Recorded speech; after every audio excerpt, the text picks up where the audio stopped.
Leaders ಎಲ್ಲ ಇವಾಗ ಯಲಹಂಕದಲ್ಲಿ ಕೂಡ ಹಂಗೆ ಹೇಳ್ತಾವ್ರೆ, ನಮ್ಮ ರೋಷ 100 ವರ್ಷ ಅಂತ ಹೇಳ್ತಾ ಇದ್ದಾರೆ. ಹಾವಿನ ದ್ವೇಷ 12 ವರ್ಷ. ಹಾವಿನ ದ್ವೇಷ 12 ವರುಷ. ದ್ವೇಷ 12 ವರ್ಷ. ನನ್ನ ರೋಷ ಒಂದೇ ವರ್ಷ. ನನ್ನ ರೋಷ 100 ವರ್ಷ. ನನ್ನ ರೋಷ 100 ವರುಷ. ದ್ವೇಷ 12 ವರ್ಷ. ನನ್ನ ರೋಷ ಒಂದೇ ವರ್ಷ. ಹಾವಿನ ದ್ವೇಷ 12 ವರ್ಷ ಹಾಡು ಯಾರಿಗೆ ಗೊತ್ತಿಲ್ಲ ಹೇಳಿ. ವಿಷ್ಣುದಾದ ಅಭಿನಯದ ನಾಗರ ಹಾವು ಸಿನಿಮಾದ ಈ ಹಾಡು ಇದೀಗ ಯಲಹಂಕ ಕ್ಷೇತ್ರದ ರಿಂಗ್ ಟೋನ್ ಆಗಿದೆ. ಹೌದು, ಕಳೆದ ವಾರ ಬೆಂಗಳೂರು ಉತ್ತರ ತಾಲೂಕಿನ ಅವ್ವೇರಹಳ್ಳಿಯಲ್ಲಿ ನಡೆದಿದ್ದ ಸಾಹಸ ಸಿಂಹ ವಿಷ್ಣುವರ್ಧನ್ ಪುತ್ಥಳಿ ಅನಾವರಣ ಕಾರ್ಯಕ್ರಮದಲ್ಲಿ ಭಾಗವಹಿಸಿದ್ದ ಸಂಸದ ಸುಧಾಕರ್ ಭಾಷಣ ಮಾಡುವಾಗ ಹಾವಿನ ದ್ವೇಷ 12 ವರ್ಷ, ನನ್ನ ದ್ವೇಷ 100 ವರ್ಷ ಅಂದಿದ್ರು. ಇದೀಗ ಈ ಹೇಳಿಕೆಗೆ ಕೌಂಟರ್ ನೀಡಿರುವ ಶಾಸಕ ವಿಶ್ವನಾಥ್ ಹಾವಿನ ದ್ವೇಷ 12 ವರ್ಷ, ನನ್ನ ದ್ವೇಷ ಒಂದೇ ವರ್ಷ ಎಂದಿದ್ದಾರೆ.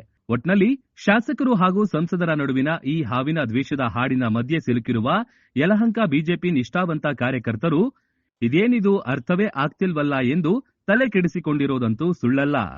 ಯಾವುದು ನಾಗರ ಹಾವು, ಅದೊಂದು ಹಾಡು ಕೂಡ ಯಾರು ಕೂಡ ಮರೀಲಿಕ್ಕೆ ಸಾಧ್ಯ ಇಲ್ಲ ಅಲ್ವಾ? ಏನ್ ಹಾಡೋದು? ಹಾವಿನ ದ್ವೇಷ 12 ವರ್ಷ, ನನ್ನ ರೋಷ 100 ವರ್ಷ. ಹಂಗೆ ಇವತ್ತು ನಮ್ಮ ಲೀಡರ್ಸ್ ಎಲ್ಲ ಇವಾಗ ಯಲಹಂಕದಲ್ಲಿ ಕೂಡ ಹಂಗೆ ಹೇಳ್ತಾವ್ರೆ, ನಮ್ಮ ರೋಷ 100 ವರ್ಷ ಅಂತ ಹೇಳ್ತಾ ಇದ್ದಾರೆ. ಈಗ ಇದೆಯಾ ನಿಮ್ಗೂನು? ನಿಮ್ಗೆಲ್ಲ ಇರಬೇಕು. ಯಾಕೆಂದ್ರೆ ಈ ಮಣ್ಣನ್ನ ಮೆಟ್ಟಿ ನಿಂತಂತ ನಾಯಕರು, ನಾಡಪ್ರಭು ಕೆಂಪೇಗೌಡರು ನಡೆಸಿದಂತ ಆಳ್ವಿಕೆ ನಡೆಸಿದಂತ ಜಾಗ ಇದೆಲ್ಲ ಕೂಡ.